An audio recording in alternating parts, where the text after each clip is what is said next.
Hey, I'm Scott Lloyd from Offit Kurman, author of the Saturday Side Hustle, and I'm here with Geoff and Rich from Hysteria Brewing.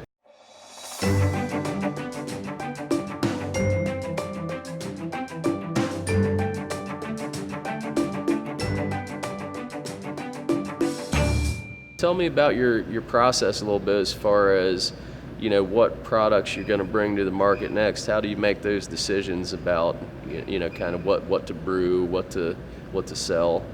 Sure. I mean, it's really about kind of scanning the environment and looking at the popular trends. And one of the ways that we do that is through our sales director. His name's Ty, as I mentioned, and we get together once a week, have a meeting, and then kind of talk about what's selling well in the tap room. What is the distributor selling, and what is the distributor asking for? And then we, also take feedback from customers in the tap room as to, what are we hearing customers say that they're looking for?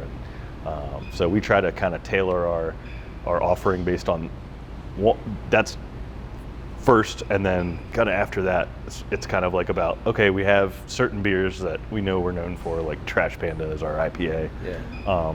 Let's make sure that we're working those into the rotation on a regular basis too, as well as any seasonal beers. This is always puzzling to me because as much as I love beer, I have a neighbor 3 doors down who is a kind of a chronic home brewer. He makes some interesting things, but I went down there to help him one time, and it was just really kind of slow and boring. And as much as I like beer, I just can't, I don't think I'm a brewer, right? Yeah. So I'm always interested in how guys kind of get into that process and embrace it. I was a home brewer for many years, and our whole business was founded on beer. We would get together and come up with ideas on great. how to get into business together. And while we're doing that, we're drinking beer, and we were always beer lovers. And it was funny, I would bring craft beer over to his house while we would come and meet, and he'd be drinking his Miller Lite, and he'd be, why are you drinking all that kind of stuff?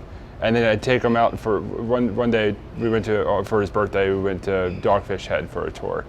And then he had to realize how beer is made, and then after that, his love for craft beer started, and then we both enjoyed craft beer, and then we were like, well, let's build a brewery. Let's do this.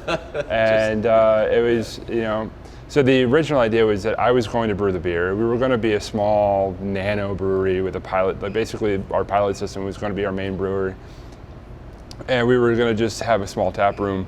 But it was going to cost the same amount, pretty much, to build up the space than it would just to buy large systems. Yeah. And so we decided to go big. And when I tried to brew on these systems, I realized I am not a professional brewer. I'm a home brewer. It's a completely different animal. Yeah. So we had to hire a brewer.